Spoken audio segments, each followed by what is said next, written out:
we can use the formula, the limit as h approaches 0, of f at x plus h minus f at x all over h to exactly calculate an instantaneous rate of change, or the slope of the tangent.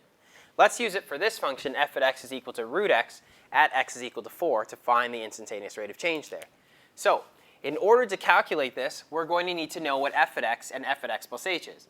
F at x is pretty easy. It's given to us. It's just root x. F at x plus h is, how do we find f at x plus h? It means take x plus h and sub it in for wherever the x is. So it's going to be underneath the root, and we're going to get that as the square root of x plus h. We can now put that into the formula. So the IROC, or the slope of the tangent, is going to be calculated using the limit as h approaches 0 of f at x plus h minus f at x all over h. What did we get for f at x plus h? We got the square root of x plus h all over, or sorry, minus the square root of x all over h.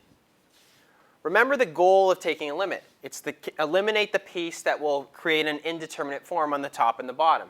If we were to use direct substitution here and put 0 here, you get the square root of x minus the square root of x. That's 0, all over 0. So the goal is to cancel out on h. What do we do for roots when we're trying to evaluate indeterminate forms for limits? We multiply by the conjugate radical. Let's help ourselves by putting brackets here. What's the conjugate radical of these two? It's the same two terms, but you change the sign in the middle. And whatever you do to the top, you have to do to the bottom.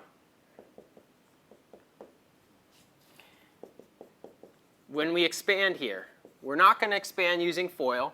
We're going to use what we know, the lyrics for expanding or multiplying out conjugates. You square the first. So the square of square root of x plus h is x plus h altogether, minus, we take a minus sign, and you square the last.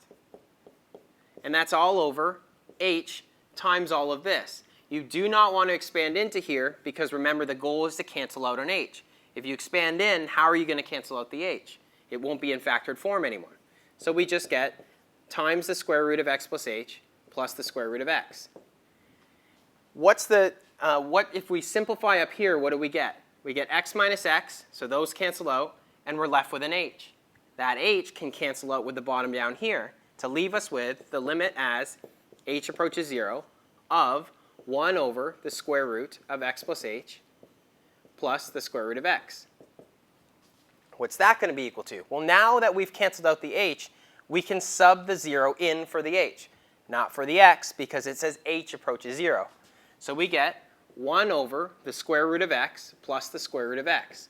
That leaves us with the function, what's root x plus root x? 1 over 2 root x. So this formula, or this function, gives us the slope of every tangent on the curve f at x is equal to the square root of x. Which tangent do we want? We want the slope of the tangent at x is equal to 4. So we plug in 4 here, and we get the square root of 4 is 2, and 2 times 2 is 4. So we get 1/4 as the slope of the tangent there.